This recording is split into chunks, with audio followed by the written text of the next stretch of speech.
పొలాల అమావాస్య కథ. అక్షంతల చేతిలో పట్టుకుని ఈ కథ చదువుకోవాలండి. ఒక ఊరిలో 7 అన్నదమ్ములుండ్రి. వారందరికీ పెండిండ్లయ్యి భార్యలు కాపురములకు వచ్చిరి.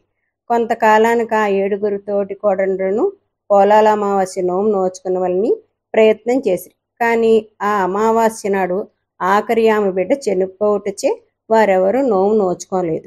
ఆ విధంగా వారు 6 సంవత్సరములు నోము నోచుటకు ప్రయత్నము చేయుటయు ఆమె బిడ్డ చనిపోవటయు అందుచే వారికి ఆ నోము నోచుకొనుటకు వీలు లేకపోవటయు మిగిలిన 6 7వ ఆమెను దుమ్మెత్తుటయు జరుగుచుండెను.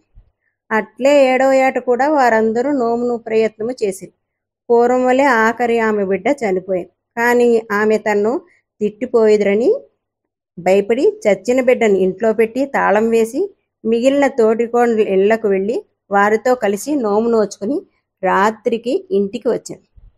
పిమ్మట ఆమె చచ్చిన బిడ్డన్న శవమును భుజం మీద వేసుకుని ఊరి చివరనున్న పోలేరమ్మ గుడికి వద్దకు తీసుకుని పోయి ఏడ్చుచుండెను. అంతలో గ్రామ సంచారమునకు బయలుదేరిన పోలేరమ్మ ఆమెను చూచి ఎందుకు ఏడ్చుంటివి అని అడిగాను. అందులకు ఆమె, అమ్మా, ఏడోక ఏం చేయమన్నావు? 7 ఏండ్ల నుంచి ఏటికొక పిల్ల చొప్పున నేను పోలేరమ్మకు అప్పగించుచున్నాను. ఈ బిడ్డ నేటి ఉదయముననే చనిపోయాను. కానీ ప్రతి ఏటా నా పిల్ల పోవుటచే నా తోటి కోడండ్రులు నోము నోచుకొనక నన్ను తిట్టుట జరుగుచుండుట చేత ఈ ఏడు నేను వారి నోము ఆగుటకు ఇష్టపడక చచ్చిన బిడ్డని ఇంట్లో దాచి వారితో నోము నోచుకుని ఇప్పుడు శవమును తీసుకుని వచ్చి తిని అనెను. ఆ మాటలు విని పోలేరమ్మ జాలి నొంది ఆమెకు అక్షంతలిచ్చి వాటిని ఆమె బిడ్డలను పూడ్చిన చోట చల్లి చచ్చిన వారిని వారి వారి పేర్లతో పిలవవలసినదిగా చెప్పి వెడలిపోయింది. అమ్మవారు చెప్పినట్లుగానే ఆమె తన పిల్లలను పాతిన గోతుల మీద అక్షంతలు జల్లి చచ్చిన వారిని పిలువగా ఆ పిల్లలందరూ సజీవులై వెలుపలకు వచ్చిరి. అంతటా ఆమె ఆ 7 పిల్లలను వెంట పెట్టుకుని ఇంటికి వెళ్ళను.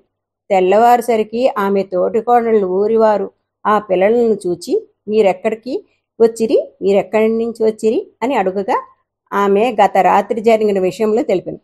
ఆ మాటలకు అందరూ ఆశ్చర్యపడి ప్రతి సంవత్సరం పొలాల అమావాస్య నోము నోచుకునుచు సుఖంగా నుండ్రి.